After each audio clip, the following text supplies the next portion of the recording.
Bismillahirrahmanirrahim. Assalamualaikum warahmatullahi wabarakatuh.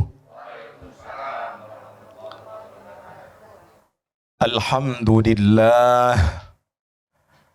Alhamdulillahilladzi bini'matihi tatimmus salihat wa bifadlihi tatanazzalul khairat wal barakat wa biqudratihi tatahaqqaqul maqasid wal ghayat.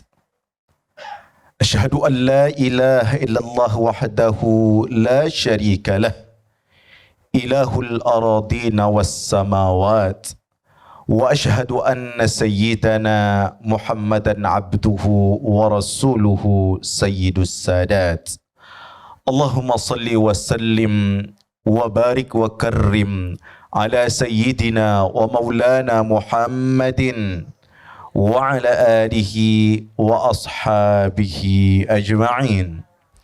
Rabbi shrah li sadri wa yassir li amri wahlul 'uqdatam min lisani yafqahu qawli. Rabbi ati nafsi hudaha wa zakkiha anta khairu man zakkaha anta waliyuha wa maulaha wa ba'd. Bapak Ibu kaum muslimin dan muslimat, jamaah pengajian Majlis Ta'lim At-Tawwabin yang dimuliakan Allah Subhanahu wa taala.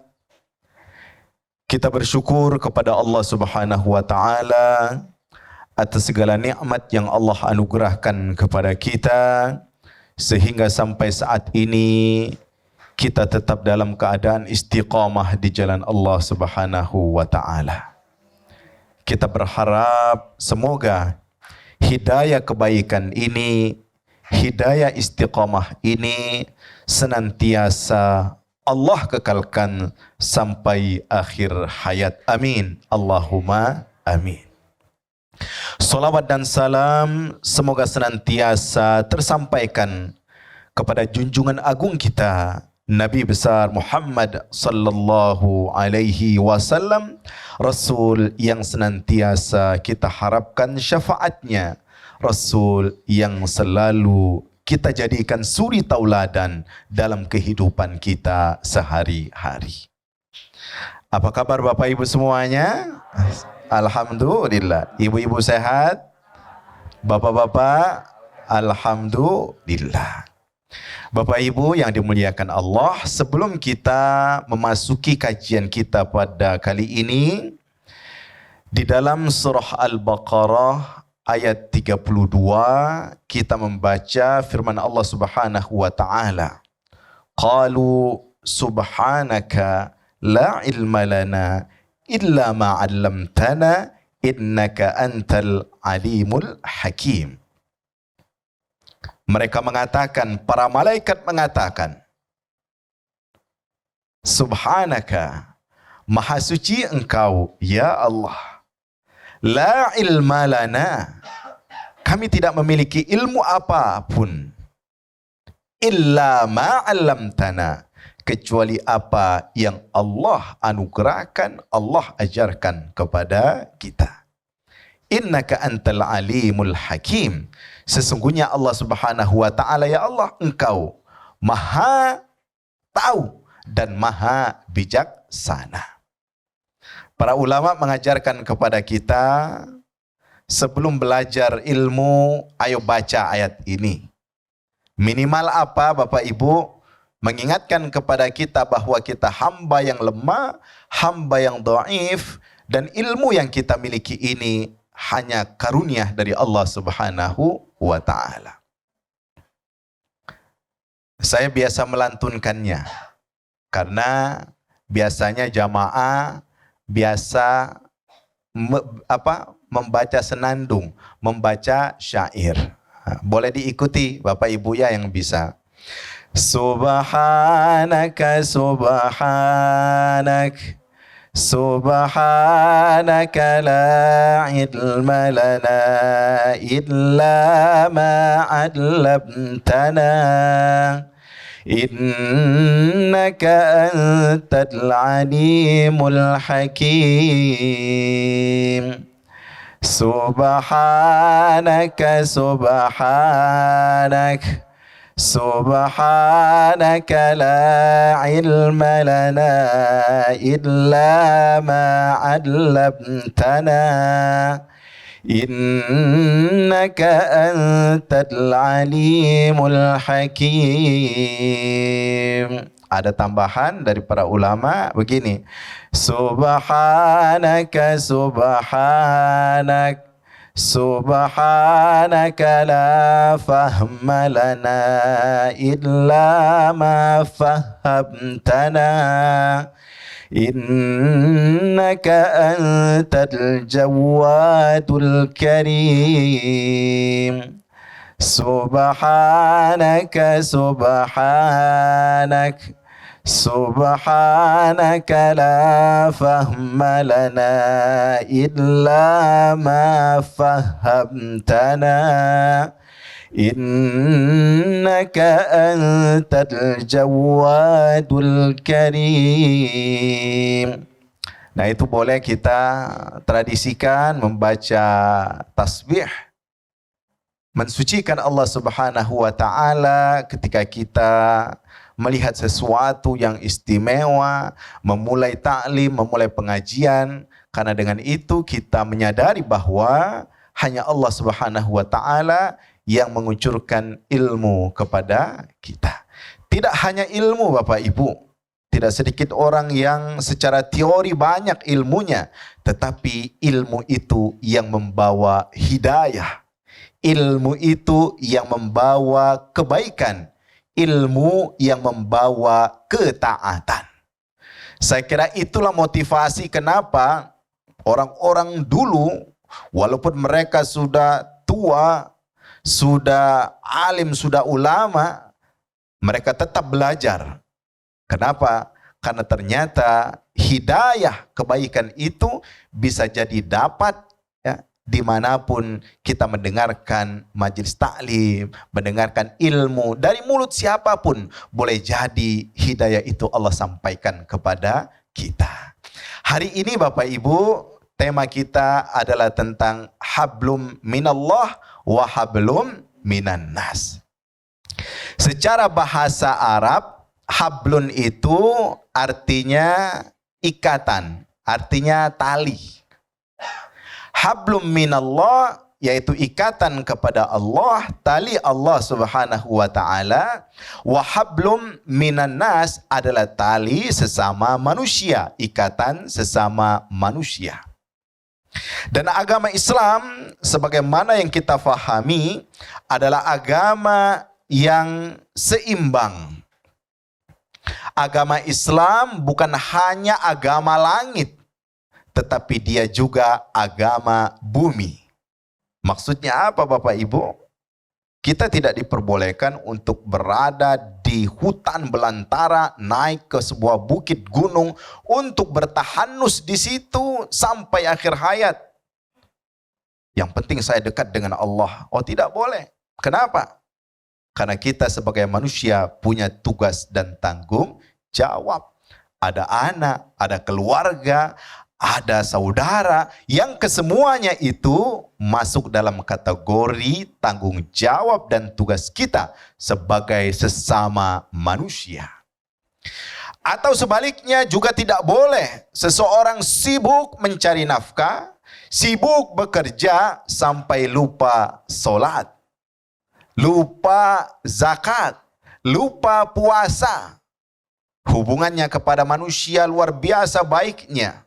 Kalau ada orang kematian ngurus, kalau ada orang butuh dibantu, tetapi sayang seribu sayang, sholatnya tidak dikerjakan, puasanya dia tinggalkan. Nah, yang kita inginkan sebagai seorang hamba yang beriman kepada Allah Subhanahu wa taala, sama-sama berjalan. Hablum minallahnya kokoh dan hablum minan nasnya juga kuat.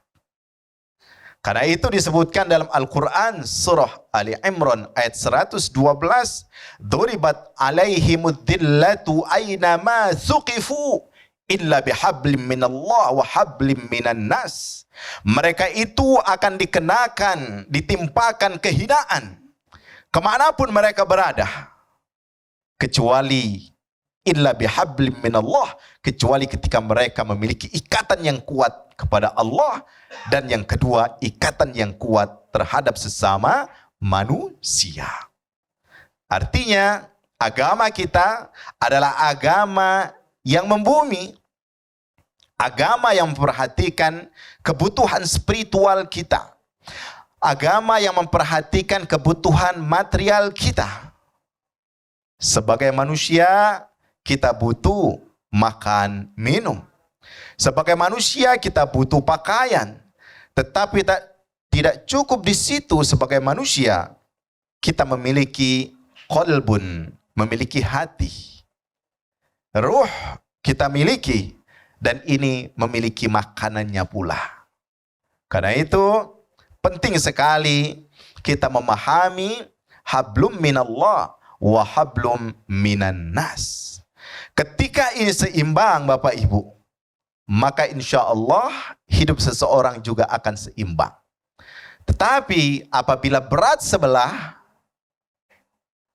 karena begini, ada sebuah riwayat yang menjelaskan, ada seorang datang kepada Rasulullah sallallahu alaihi wasallam dan mengadu kepada Rasul, "Ya Rasulullah, tetanggaku itu orangnya rajin sholat, qiyamul lail tidak pernah lepas, rajin. Tapi sayangnya dia tidak menjaga lidahnya, tidak menjaga tangannya, sehingga membuat tetangganya menjadi kesulitan." Alias apa? Menzolimi tetangga, baik itu dengan ucapan maupun dengan perilakunya. Apa kata Rasul? "Hiya finnar." Wanita itu ada di dalam api neraka. Artinya dia akan masuk api neraka. Sedangkan puasa, sholat yang dia kerjakan tersebut ternyata sia-sia. Ternyata ibadah yang dia kerjakan itu tidak menghasilkan sesuatu. Padahal hakikatnya sholat, hakikatnya ibadah kita ini harus sampai kepada akhlak yang mulia. Hakikatnya ketika kita sholat, hakikatnya ketika kita puasa, hakikatnya ketika kita berzakat, itu membuat akhlak kita, kepribadian kita menjadi lebih baik. Artinya apa? Kaum muslimin dan muslimat yang dimuliakan Allah Subhanahu wa taala, keseimbangan antara hablum minallah wa hablum minan nas dalam agama kita ada sesuatu yang mutlak yang harus kita perhatikan. Contoh salat. Inna salata tanha anil fahsya'i wal munkar. Salat itu berfungsi apa? Mencegah perbuatan keji dan mungkar. Kita kenal istilah STMJ. Apa itu Pak singkatannya? Salat, jalan, terus, maksiat, jalan. Ya, kalau tidak salah. Jadi salatnya jalan, maksiatnya jalan. Oh, itu tidak boleh dalam agama kita, tidak benar. Ini tidak berarti kita nyuruh orang berhenti salat. Bukan. Ayo kita fahami lagi makna salat yang kita kerjakan. Karena salat yang sebenarnya itu adalah salat yang menjadikan kita berhenti dari perbuatan keji dan perbuatan mungkar. Puasa kita demikian pula Bapak Ibu. Puasa kita yang dikenal dengan hablum minallah itu menghadirkan hablum minan nas. Jadi kalau ada orang puasa tetapi puasanya hanya untuk dia dan tidak bermanfaat untuk sekitarnya, maka kita pertanyakan puasanya itu benar atau sudah keliru. Boleh jadi rutinitas, karena kita ini umat manusia ini hobinya melakukan hal-hal yang rutin. Rutinitas tapi sayang tidak berbekas. Rutinitas tidak melahirkan makna dalam kehidupan kita. Yang itu yang harus kita hindari. Puasa menghadirkan sopan santun, kesabaran. Puasa itu mengajarkan kita kesabaran. Bahkan dalam sebuah riwayat disebutkan, wa in sabahu aw syatamahu aw qatalahu ahadun falyaqul inni shaim. Kalau ada ketika engkau berpuasa orang yang menghardikmu, mengajakmu berantem, mengajakmu berbuat maksiat, menghinamu, apa katakan kepadanya? Inni shaim. Aku sedang puasa. Puasa. Bukan disuruh lawan, bukan. Kita disuruh katakan apa? Sabar. Ayo diri saya harus sabar. Ini adalah ujian dari Allah Subhanahu wa ta'ala. Puasa mengajarkan kepada kita juga untuk berbicara yang baik. Fala yarfus, tidak boleh ngomong kotor. Ibadah haji juga Bapak Ibu, umroh haji demikian juga. Padahal itu ibadah mahdhah, langsung kepada Allah Subhanahu wa taala, tetapi dia harus menyampaikan kepada titik fala yarfus wala yafsuq. Ya, tidak boleh berkata-kata yang kotor. Tidak boleh mengucapkan kata-kata kefasikan. Ya. Haji, ketika kita melakukan ibadah umroh, ibadah haji, kita harus hindarkan 3 hal. Kata-kata yang fusuk, ya. Kemudian kata-kata yang menghadirkan gairah syahwat, kemudian mujadalah, hobi berdebat. Walhasil Bapak Ibu, hampir semua ibadah yang kita kerjakan ini muaranya apa? Muaranya adalah hablum minan nas. Maka ada sebuah hadis yang berbunyi, ad-dinu al-mu'amalah. Agama itu adalah muamalah. Kalau kepada Allah Subhanahu wa taala hubungan kita adalah ubudiyah, ketaatan kepada Allah, sebagaimana yang diungkap dalam Al-Qur'an, "Wa ma khalaqatul jinna wal insa illa liya'budun." Tidak kami ciptakan jin dan manusia kecuali untuk apa? Untuk beribadah kepada Allah Subhanahu wa taala.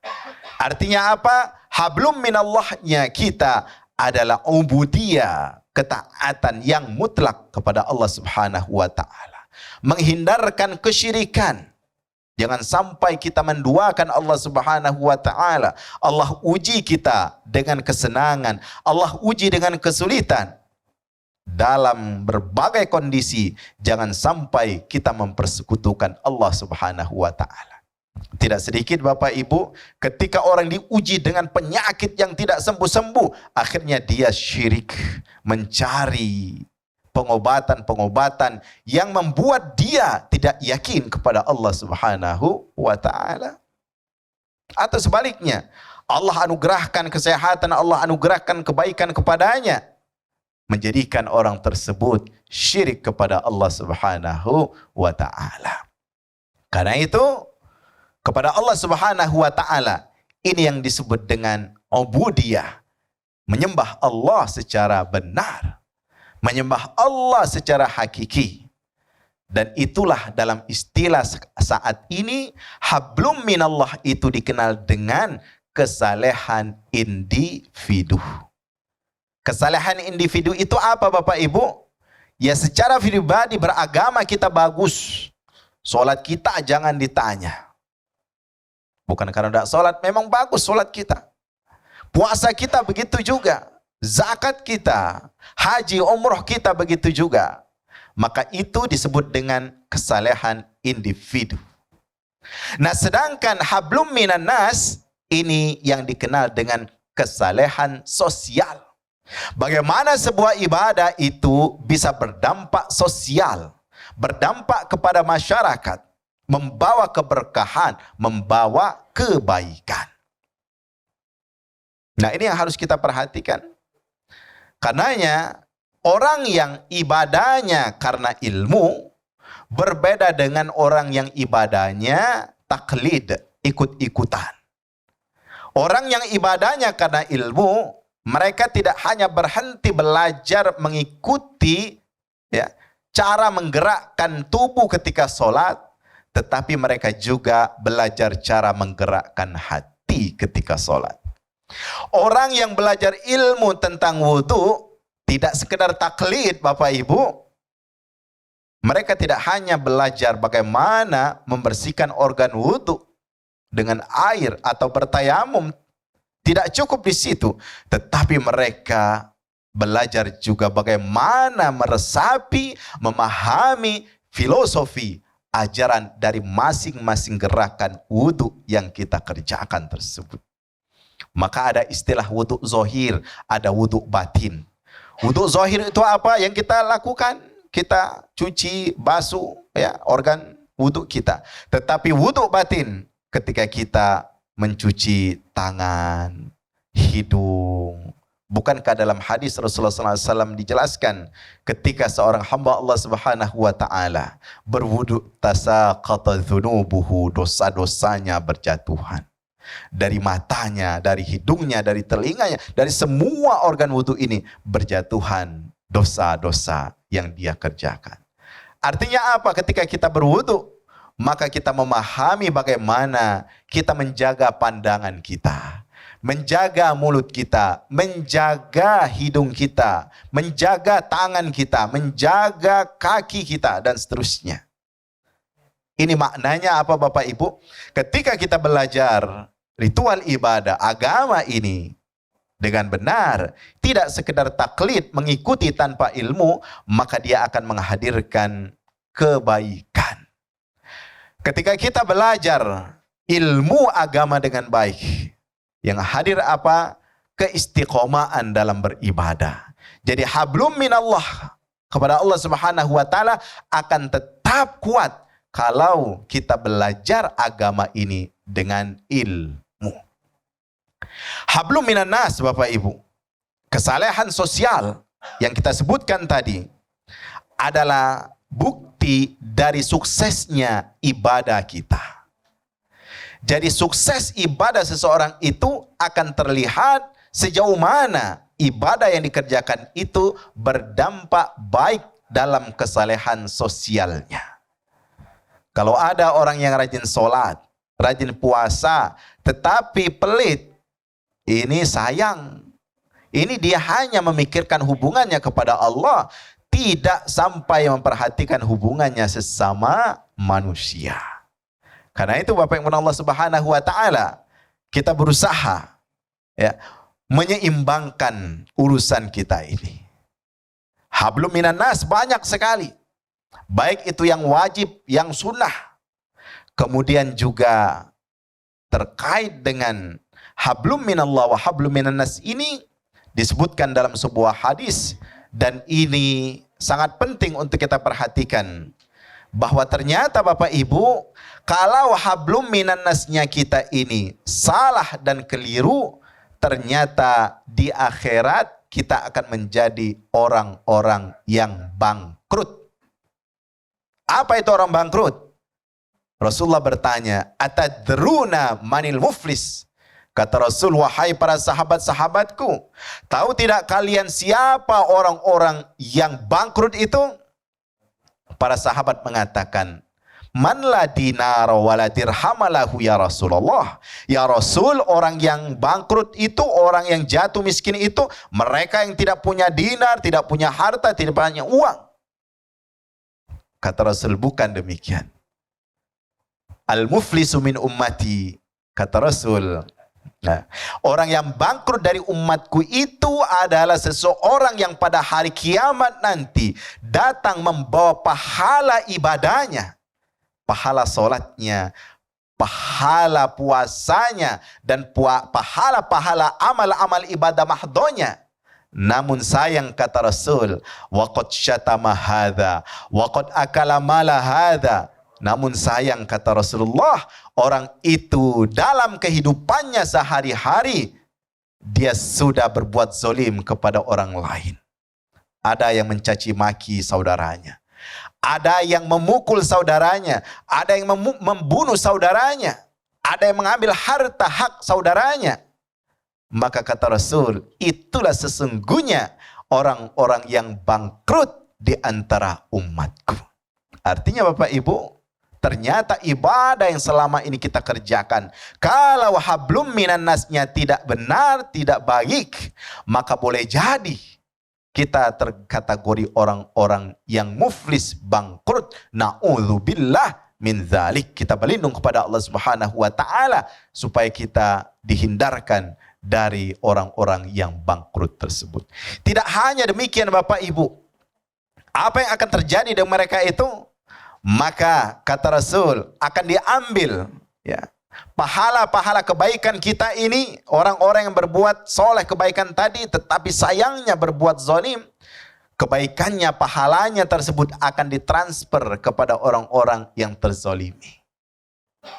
Duit kita banyak Pak, tapi sayang, kalau kita ibaratkan kita punya tabungan rekening saat ini ya, miliaran, tapi sayang ini bukan punya kita transfer ke orang lain.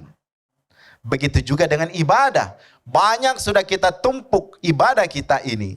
Namun sayang nanti pada hari kiamat, ibadah ini kita transfer untuk orang lain. Maka ada ulama yang mengatakan, hati-hati loh.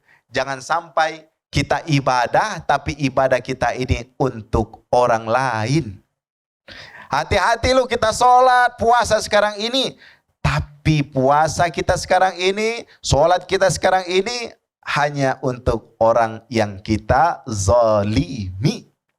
Bahkan kalau sudah habis pahala, tapi masih banyak kezaliman yang belum bisa diganti, apa yang terjadi? Kesalahan-kesalahan orang yang terzalimi itu Bapak Ibu akan ditimpakan kepada orang-orang yang bangkrut tadi.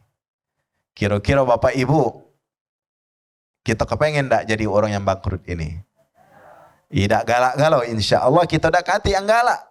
Tapi sering sekali dalam kehidupan kita sehari-hari, sering sekali kita melakukan kelalaian tersebut. Nah inilah tugasnya kita, saling tawasau bil haq, tawasau bis sabr, saling ingatkan, pengajian. Ini adalah tempat saling memperkuat keimanan kita, saling mengingatkan kita. Nah Bapak Ibu yang Allah Subhanahu wa taala, dalam hubungan sesama manusia ini ada yang terkait dengan etika akhlak, ada yang terkait dengan urusan harta benda. Dalam kesemuanya harus kita perhatikan, jangan sampai kita makan harta saudara kita dengan cara yang batil. Jangan sampai kita terkategori orang-orang yang nanti pada hari kiamat kita disiksa gara-gara apa? Gara-gara kita mengambil hak saudara kita di dunia ini. Nah saya kira itu Bapak Ibu sebagai pengantar kajian kita pada sore kali ini terkait dengan tema hablum minallah wa hablum minan nas. Bila ada pertanyaan yang akan kita diskusikan, mari kita bacakan atau kita dengar. Silakan kalau ada yang langsung pakai ini ya pertanyaannya. Apa yang harus kita lakukan? Ini tanpa menyebutkan nama ini. Apa yang harus kita lakukan apabila iman kita gugur karena tak sengaja menggunjingkan orang lain? Ya, seperti itu. Pertama Bapak Ibu, iman itu kata Rasul yazidu wa yanqus. Iman itu bertambah dan berkurang. Bertambah dengan ketaatan, berkurang karena kemaksiatan. Kita kepengen ketika tambah iman kita sampai ke puncaknya, disitulah Allah mewafatkan kita. Itu yang disebut dengan husnul khotimah. Jangan sampai ketika iman kita berada pada garis yang sangat rendah dan bawah, di situ Allah cabut nyawa kita. Na'udzubillah min zalik. Itulah yang disebut dengan su'ul khatimah. Nah ketika kita melakukan dosa yang tidak sengaja, artinya tidak sengaja ini kekeliruan. Dan manusia mahallul khata' wan nisyan. Manusia itu tempatnya keliru, tempatnya salah. Kalau tidak mau salah, jadilah malaikat. Malaikat tidak pernah salah. Ya, apa yang Allah perintahkan, mereka kerjakan. Nah, manusia, tabiatnya, fitrahnya manusia, pasti dia melakukan kesalahan, kekeliruan. Apabila kita melakukannya dengan sengaja, terkait dengan menggunjing alias ghibah ini, yang pertama kita lakukan, kita segera berhenti dari menghibah tersebut. Yang kedua, kita harus minta maaf apabila memungkinkan. Tapi kalau minta maaf nambah masalah mudarat, lebih bagus tidak datang langsung kepada orang yang kita gunjingkan tersebut. Cukup dengan mendoakannya, membaca istighfar untuknya. Kadang-kadang kan kita ini tadi bersih memang hati kita, oh salah, kita mau minta maaf, tapi mungkin kondisi orang itu tidak pas, akhirnya menjadi malapetaka. Kita ambil akhafud dararain, yang paling ringan dari sebuah mudarat, itulah yang harus kita ambil. Jadi kalau bisa minta maaf langsung bagus, tapi kalau tidak memungkinkan, kita membaca istighfar untuknya, kemudian mendoakan kebaikan untuk orang itu, dan yang selanjutnya kita ganti riba kita itu dengan memujinya. Contoh, tadi kita menghibahnya. Sekarang kalau ketemu dengan yang lain, orang lain, kita puji orang tersebut, sehingga hilanglah dosa riba kita tersebut. Nah, saya kira itu Bu jawabannya, dan saya kira memang ini dosa yang sangat mudah kita kerjakan.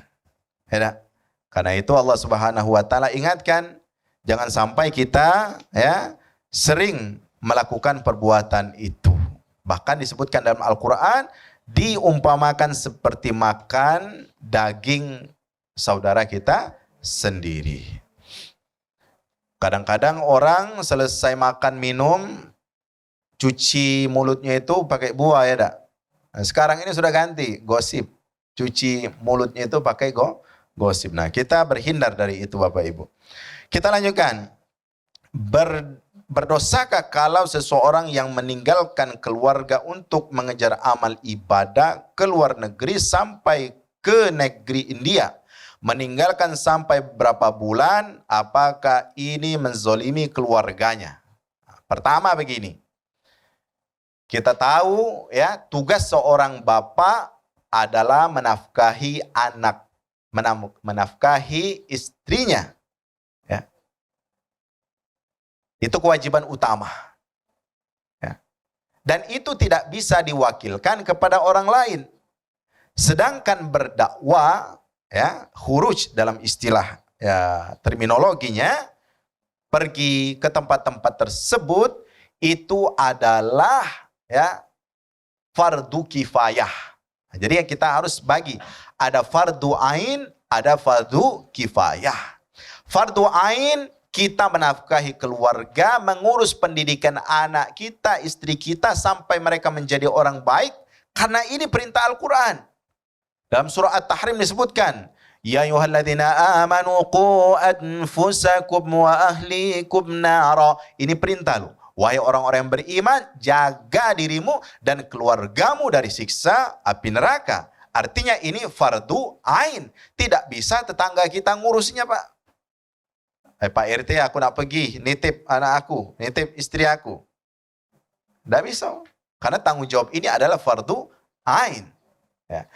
Sedangkan fardu kifayah seperti berdakwah, kemudian tugas-tugas tertentu, berjihad dan sebagainya, ini fardu ain yang bisa dikerjakan oleh orang lain. Bila sudah dikerjakan, maka terwakililah tanggung jawab kita tersebut.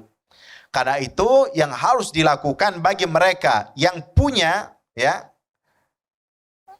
program seperti ini, harus dipastikan sebelum berangkat, dipastikan kebutuhan keluarga yang ditinggalkan, pendidikan keluarga yang ditinggalkan, kesejahteraan batin, kesejahteraan sosial keluarga yang ditinggalkan. Yang lebih penting menjaga iman keluarga yang ditinggalkan tersebut. Kalau itu bisa, silakan. Ya, tapi banyak orang yang bisa. Ya, tapi tidak sedikit juga orang yang tadi kebablasan akhirnya, ya, keluarga yang ditinggalkan tidak terurus. Nah, ini keliru. Ada skala prioritas dalam hidup kita ini. Skala prioritas itu apa? Ada yang harus mau tidak mau kita kerjakan, ada yang bisa nanti kita kerjakan. Nih kalau sudah oke semua, anak istri sudah teratur semua, bisa ditinggalkan, bisa mengurus, silakan kita pergi. Tetapi kalau meninggalkan, ya, masalah di kemudian hari, nah ini bisa dikategorikan menzolimi keluarga kita tersebut. Jadi kita tidak mengharamkan kegiatan seperti itu. Yang kita haramkan adalah meninggalkan tanggung jawab terhadap orang-orang yang harus kita urus tersebut. Karena Allah mengingatkan, qu anfusakum wa ahlikum naroh. Pertanyaan berikutnya, bila setelah iqamat imam mengumumkan yang tidak ada kaitannya dengan sholat tersebut, apakah ini mengurangi kesempurnaan sholat? Nah, jadi ini kajiannya masalah fikih.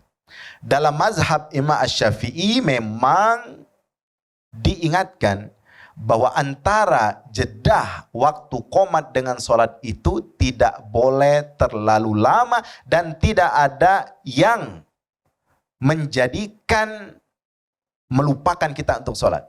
Pengumuman yang dibacakan, ya, kemudian kerjaan yang kita lakukan setelah qomat dan sampai kita sholat itu, jangan sampai pekerjaan atau pengumuman itu, ya, yang di luar untuk kesempurnaan sholat. Misalnya setelah qomat Allahu Akbar dan seterusnya, selesai qomat, pengumuman. Nah, pengumumannya ini tidak terkait dengan sholat, ulang lagi qomatnya. Diulang lagi qomatnya. Bapak Ibu malam kage ada dangdutan di situ, jangan tak hadir. Ah, tidak boleh. Ya, nanti setelah sholat saja. Atau sebelum qomat. Nah, jadi kita ingatkan kepada pengurus, sebaiknya sebelum qomat umumkan. Bapak Ibu nanti setelah maghrib kita diundang oleh Pak Haji itu untuk baca Yasin. Sudah, baru qomat. Setelah qomat langsung sholat. Nah, jadi jangan sampai terlalu jauh jarak antara qomat dengan pelaksanaan ibadah sholat. Seperti itu. Sudah, itu 3 pertanyaan. Masih ada pertanyaan? Pertanyaan berikutnya, Assalamualaikum warahmatullahi wabarakatuh. Tanya Ustadz, masalah puasa di bulan Rajab. Tidak puasa 7 hari dibukakan bila puasa 7 hari dibukakan pintu surga, hari dihapus dosa kita dan seterusnya. Mohon penjelasan. Oke, yang saya maksud, saya mungkin paham maksudnya di sini tentang puasa bulan Rajab. Apakah diperbolehkan, apakah sunnah atau tidak? Ya. Pertama Bapak Ibu, bulan Rajab ini adalah syahrullah al-Muharram, ya. Bulan Allah yang sangat suci. Ada 4 bulan yang istimewa, minha arba'atun hurum. Dalam Al-Qur'an surah At-Taubah menjelaskan, ya, ada 12 bulan di sisi Allah Subhanahu wa taala dan ada 4 bulan. Apa saja 4 bulan itu? Rajab, Zulqa'dah, Zulhijjah, Muharram. Dalam Al-Quran ini disebutkan, fala tazlimu fihinna anfusakum. Janganlah kalian menzolimi diri kalian pada bulan tersebut. Bukan berarti di bulan lain boleh. Maksudnya kata para ulama, berbuat zalim pada bulan Rajab, bulan Zulqa'dah, Zulhijjah, Muharram ini dilipat gandakan azabnya. Sebaliknya, pahala kebaikan juga dilipat gandakan pahalanya. Karena ini dikategorikan bulan yang suci, bulan yang istimewa. Maka secara umum dari Al-Quran ini kita disuruh memperbanyak ibadah puasa.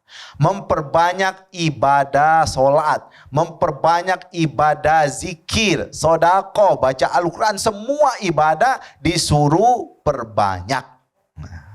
Apakah kalau ada yang mentradisikan puasa 7 hari, dan itu memang ada hadis-hadis yang dimasukkan dalam hadis at-targhib, hadis yang memotivasi orang untuk beribadah, silakan saja dikerjakan ibu-ibu, bapak-bapak. Jadi insya Allah keutamaannya banyak, walaupun memang diperdebatkan apakah sahih, dhaifkah hadis-hadis tersebut.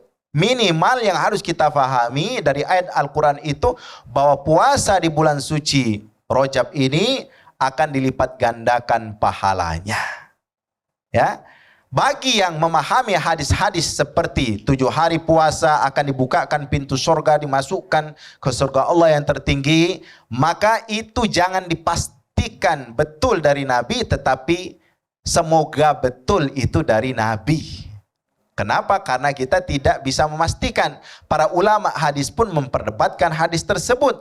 Tetapi dalam pelaksanaan ibadah-ibadah yang terkait dengan hadis-hadis dhaif, syaratnya seseorang tidak memaksakan, seseorang tidak memastikan kebenaran hadis tersebut, tetapi mereka berharap ya supaya dilipat gandakan pahalanya pada Allah Subhanahu wa taala. Seperti itu ya Bapak Ibu ya.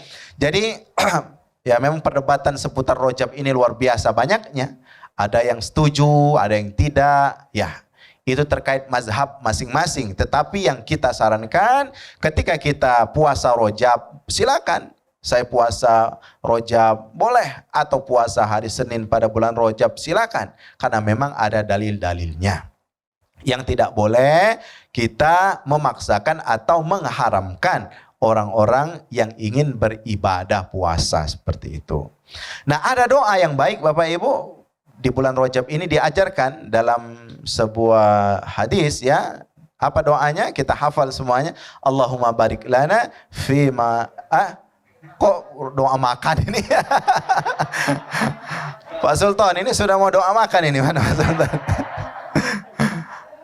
Allahumma barik lana fi Rajab wa Sya'ban wa ballighna Ramadan. Nah, ada yang dilantunkan. Allahumma barik lana fi Rajab wa Sya'ban waghfir lana dhunubana wa ballighna Ramadana. Nah, itu tambahan para kiai supaya apa? Supaya baguslah ya bacaannya itu. Bisa ibu-ibu yang biasanya baca-baca doa berlantun-lantun itu ya. Allahumma barik lana fi Rajab wa Sya'ban waghfir lana dhunubana wa ballighna Ramadana. Allahumma barik lana fi Rajab wa Sya'ban waghfir lana dhunubana wa ballighna Ramadana. Nah, itu doa ya, boleh dibaca seperti itu. Atau sesuai hadisnya, Allahumma barik lana fi Rajab wa Sya'ban wa ballighna Ramadan. Seperti itu. Pertanyaan berikutnya, apa yang dimaksud dengan ujub? Ujub itu Bapak Ibu ya, sebuah sifat yang merasa lebih daripada orang lain. Ujub ini mirip-mirip dengan takabur. Ujub dengan diri sendiri, merasa takjub dengan diri sendiri. Solat kita, baru sudah solat, kita sudah merasa ujub. Kadang-kadang kita berkaco, Manu sudah keluar belum cahaya di wajah aku ini ya? Di pipi saya, di hidung saya. Karena kan memang betul, kalau orang yang rajin solat itu akan keluar nur, cahaya kebaikan. Ya tapi jangan pulok nak dilakukan seperti itu. Itu biarlah Allah yang memberikan.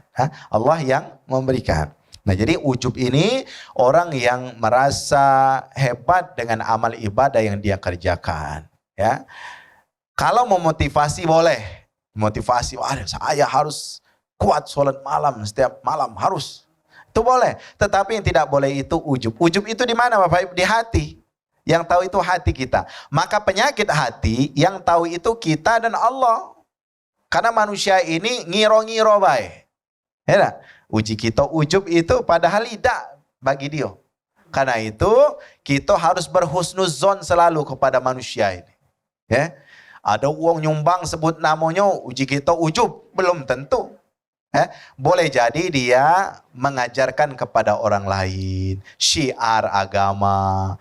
Tadi upload YouTube, bukan kita ujub, bukan takabur, mengajak orang lain. Ya, alhamdulillah YouTube Ustadz sudah 1000 subscriber.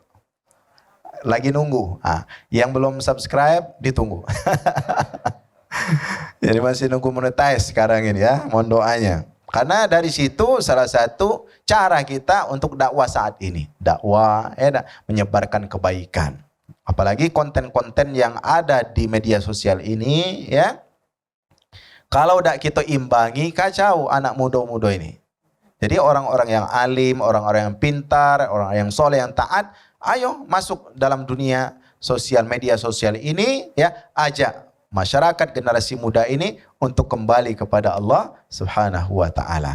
Nah, sekira itu Bapak Ibu jawaban dari beberapa pertanyaan kita pada sore hari ini.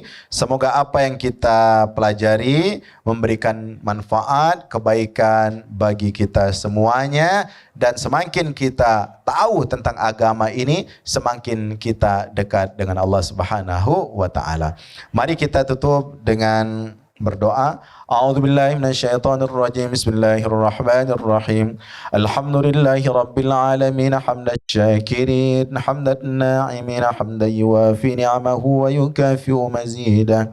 Ya Rabbana lakal hamdu kama yanbaghi li jalali wajhikal karim wa 'azimi sultanik. Allahumma salli wa sallim ala rasulina Muhammad. Allahumma salli wa sallim ala tabibi qulubina Muhammad. Allahumma salli وسلم على شفيع ذنوبنا محمد صلى الله عليه وسلم. ربنا إننا ظلمنا أنفسنا وإن لم تغفر لنا وترحمنا لنكونن من الخاسرين. ربنا هب لنا من أزواجنا وذرياتنا قرة أعين واجعلنا للمتقين إماما. اللهم أصلح لنا في ذرياتنا إنا تبنا إليك وإنا من المسلمين. اللهم طهر قلوبنا من النفاق وألسنتنا من الكذب وأعمالنا من الرياء وأموالنا من الربا وعيوننا من الخيانة. اللهم اختم حياتنا في حسن الخاتمة ولا تختم حياتنا في سوء الخاتمة. اللهم بارك لنا في رجب وشعبان وبلغنا رمضان. ربنا آتنا في الدنيا حسنة وفي الآخرة حسنة وقنا عذاب النار. سبحان ربك رب العزة عما يصفون وسلام على المرسلين والحمد لله رب العالمين. تقبل الله منكم منا ومنكم تقبل يا كريم. والسلام عليكم ورحمة الله وبركاته. Waalaikumsalam warahmatullahi wabarakatuh. Demikian tadi ceramah dari Ustadz Haji Muhammad Soleh Sagni LCMA. Terima kasih Ustadz atas pencerahan pada sore hari ini. Semoga kita semua jemaah yang hadir maupun yang belum diberikan kesempatan hadir, kita tetap istiqomah di jalan Allah Subhanahu wa taala. Juga kami ucapkan terima kasih kepada tuan rumah Pak Sultan yang telah menyiapkan tempat pengajian kita pada sore hari ini.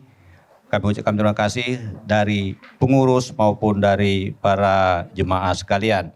Kemudian untuk pengajian kita di bulan Maret insya Allah akan kita laksanakan di Ahad minggu kedua bulan Maret insya Allah. Untuk tempatnya di rumah Pak Sahril. Nah, ini rumah bendahara ini. Ya, di rumah Pak Sahril. Alhamdulillah beliau telah menyiapkan di dekat rumah Pak Islan, dekat tetangguan dengan Pak Islan. Demikian Bapak-bapak dan Ibu-ibu para jemaah sekalian, terima kasih atas kehadirannya.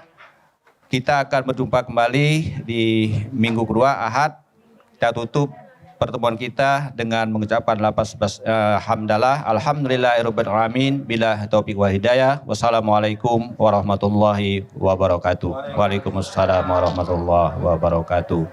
Nah, ini ada penganan dari ibu-ibu, dipersilakan dimakan ya, dilarang makan ya. Semoga apa yang setelah disiapkan oleh ibu-ibu ini memperoleh keberkahan dan menambah pahala dari Allah SWT. Terima kasih. Allahumma barik lana bima razaqtana wa qina azabannar.